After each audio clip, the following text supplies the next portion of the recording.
woke up one morning and we heard our former president, in the person of John Ejekun Kufuor, His Excellency, is about to speak to Ghanaians. And of course, in an election year, yes, we want to hear from an astute man such as his person, only to be told by him that we should vote for Bawumia. This is Sauce and Pepper.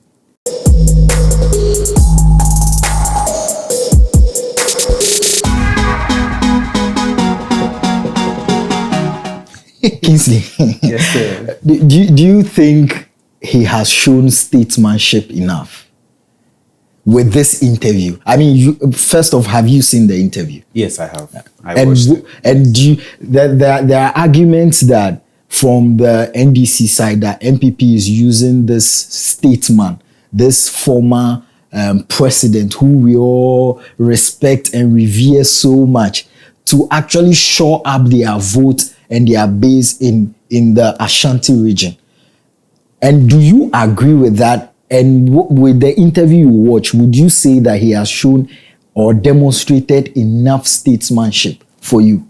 See, for starters, the flyer announcing his interview was deceptive.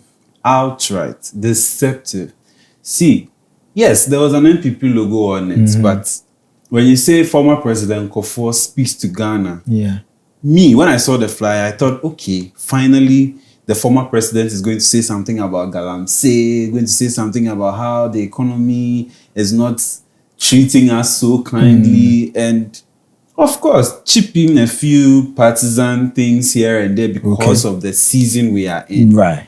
But after watching the interview, with all due respect, I didn't think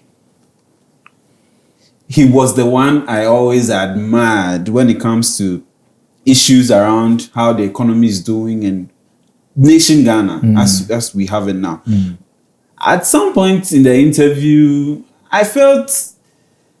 But you see, this is a man who is a party person even before becoming a statesman, who has served this country in the highest office of the land for 2 good years. So it would not be far-fetched. I mean, 8 years. For 8 years. I mean, 2 times 8 years. Thank you. It would not be far-fetched that he would endorse a candidate from his party. He can't depart away from MPP. And nobody is saying he should depart away from the MPP. See, being a statesman should not come with convenience. Okay. When how it suits you, you're a statesman. But when it's time for you to be a statesman in an era as we have it, then you decide to do politics. Mind you, politics is no respecter of person. Yeah, right. You can be 90, and if you decide to do politics will come at you. And sometimes you can't tell people how to react to the politics you are doing. Right. See, the people on the other side are peeved because if you tell them to vote for Bawumia, you are indirectly telling them or insulting their intelligence that they should vote for everything that is wrong in this economy. That would be too much of a stretch. He believes that this is the man, even though all these failures, economic failures are happening, this is the man he believes and he knows can take us out of this economic quagmire. But in this scenario, do you put his statesmanship first or you put his partisan self first? Which one are we placing over the other? Well, people will believe that yes, he should put his statesmanship first. But one person who is actually angry about all of this is Alan. The leader of Movement for Change. He doesn't understand why the former president will endorse Bawumia, given the fact that his claim is he doesn't even know the guy too well to endorse him. And I absolutely support him when he says that. See, if someone has suffered something in this country politically, I think no one comes near to what Alan is suffering today. Why do you say that? Who didn't know in this country that Alan was next in line to be flag bearer of the MPP? Who didn't know in this country? But when you have people strategically trying to place Bawumia above Alan, he says, okay, then I won't do it again. Take your party, I'm gone. We have ex-President Kufuor consistently supporting Alan, and even at some point saying that a lot of the policies he implemented came from Alan. So why has changed? Yes, that's the question. What has changed is that I have always heard President Kufuor talk about Bawumia. But for you to say that we went for a conference in London and I saw the guy speak and me share the way you deliver a speech, and all of that, it is an insult to us. So now people choose leaders just because of how they speak.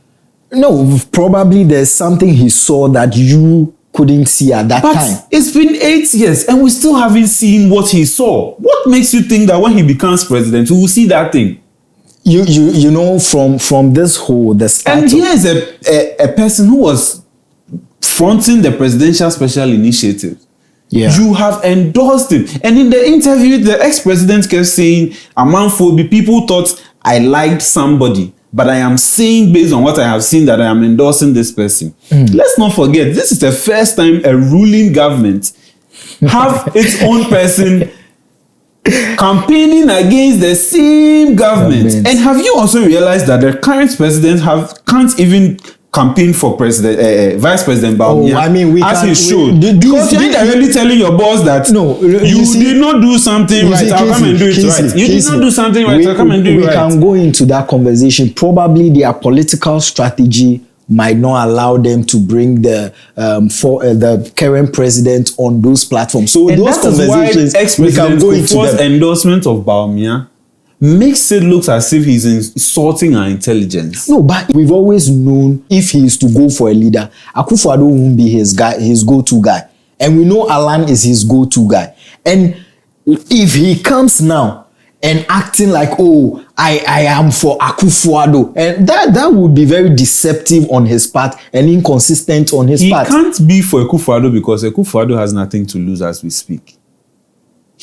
Definitely he has nothing to lose. So you don't think that is a man being consistent about his stance when it comes to leadership in his party? He has never been with Akufo-Addo. Even in the interview, if you listen carefully, he admitted to the challenges we are facing now. Yeah.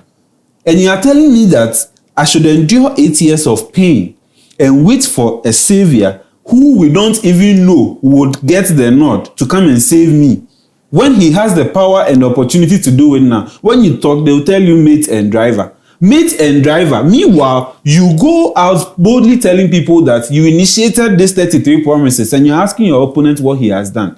When it is good, yes, I spearheaded it. When it is bad, no, it is my boss. When I come, I'll fix it. How can we live like this? So are you saying that ex-President Kufuor doesn't have the authority to tell us who his preferred candidate is? He has the right to do that. But we are saying that when you become political or partisan, we will beat you at the partisan level. But that is where when you talk, they'll tell you he's an elderly, he's a statesman. Statesman will not come and tell me that even when the thing is bad, I should still choose it. Then you are indirectly telling us that you endorse National Cathedral, over 50 million spent. You endorse Galamsey when it is during their era that the thing has gone down. You endorse the CD depreciating to 17 CDs. Wow. That is what you are telling me. Now you are not being a statesman, you are being political. But I disagree with people who insult him because of him endorsing. He is an MPP man. Right. In fact, he's the only president, past president alive, that is alive. So that statesmanship, we'll give it to him. But when you go political, I keep saying, politics does not respect age. If you give it to me, I'll give it to you where it will hurt you most. Politics is like fighting. Right. If you hit me on my face, don't expect that I'll hit you on your face back. They will do things that will hurt you. But now, the whole interview was like a setup. Yes, it was like a very slippery banana peel for the president, like Professor Jampo said. And he fell into the trap. In the end, when he was even endorsing Bawumia, he was looking at people in the background to say, some are coming here. Almost giving me a signal but it was scripted for the old man to do that. You would be unfair to the old man if you say that he endorsing Bawumia means we are endorsing National Cathedral, because before the endorsement he had spelt it out that look, we are someone in a you deep don't know. economic Just hole. because they give any Malcolm X, no Martin Luther King, we've done them wrong, pal. Just because someone can read well. Really? And Alan, for someone like Alan, you and I know, he's a gentleman. Yeah. I'm not saying Bawumia is not, but I'm just saying that Bawumia, when he's speaking in public, will do it very forcefully. But we all know that Alan has this calm demeanor. Even when he's talking and you don't hear, he literally has to shout before you hear. And yet today, after everything he has done, don't forget that Alan contested Kufuor. Yeah. As far back as 1998. And you told him to step down for Kufuor to come. He is next in line. Just because you want to sacrifice the guy, today, Bawumia is above Alan. In what?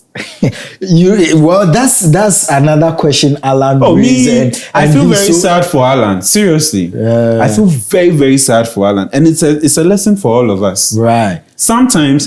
Sometimes the person you trust so much, the mentor you think you are looking up to, can betray you. So always have plan B. Wisdom. See, how about let's talk about the journalists that were assembled there. No, that one I know it was carefully selected. Okay. The questions they asked generally wasn't bad, but I feel like sometimes when we are interviewing people we so much admire, even when they are going off track, all we do is giggle. It's like a rich man's joke. You have to laugh. It's not funny, but you have to laugh. Exactly. Because he's a statesman. He's an elderly person. Because even at the beginning of the interview, the lead journalist or the interviewer said, Yeah. So penny there, mistake. Yeah. But some of the utterances in the interview did not sit well with me. See, someone directly not telling you, quote and unquote, you're a fool doesn't mean they can't use other ways to tell you that. And that is some of the hints I got. So if Alan is peeved, I put myself in Alan's shoes and I'll be so hurt. You think it is fair? I'll be so hurt. But I don't endorse people disrespecting Kufuor because of what he stands for. He is an MPP man before he became the statesman. It is in his blood. I'm not sure he will come on TV and come and say, choose Alan, who is a independent candidate over Bawumia. But don't do it to, quote and unquote, insult some of us who don't believe in Bawumia indirectly. So there are people who are of the arguments that, look, even this endorsement is not going to change the exchange rate. This endorsement is not going to put food on the table. This endorsement is not going to make living conditions better. But some people are also of the opinion that this endorsement is going to add more votes to Bawumia in the Ashanti region. Do you agree? I don't know about that. Okay. But if we are being very objective, and we are measuring the sentiment after this interview, I think it did NPP more harm than good. Wow. If we are being very objective, because I am not sure. See, Kufuor is he's very respected. Yes. And when you hear Kufuor on an issue, it means that the thing has gotten to that tail end where there's nothing to be done. And so he has to say something for cool head to prevail. Yeah. So for him to come out and put himself up like that, for me, if you ask me, they set the man up and they knew what they were doing, because now, if you are not careful, you'll be overwhelmed with emotions and you say stuff that will go against you. And that's what that NDC guy did. Right, the communicator. So now, the attention has shifted from the interview the ex-president granted to someone, quote and unquote, disrespecting Kufuor, and they will play on this till the last day of election. To hear you say this, when I saw the interview and then the aftermath of the interview, all I could see was rather how divisive the country has become more. Because now there are a group calling that someone should come and apologize, we would not agree. And you would think that for a statement coming from a statesman, it should rather rally the country together, bring the country together. But the aftermath of the interview, you get the sense that it has led to more divisiveness in the country, and it's so sad. Anyways, so your final thoughts, if you have any. My final thought is, see, we have just what, 2 weeks, 3 weeks to election. See, what we do and indirectly don't do can affect how people vote. Right. So if this is something they try to use, or to use the ex-president to let people vote for MPP, and it has degenerated into what we are seeing, then you have to be very calculative, because last minutes, they say, are always dangerous. I totally agree. Last minutes, they say, are always dangerous. What do you think? Do you think they did our ex-president a service or disservice? Let us know in the comment section. And whilst you're doing that, don't forget to recommend this channel to a loved one. Till we come your way next time, be a great citizen. We are.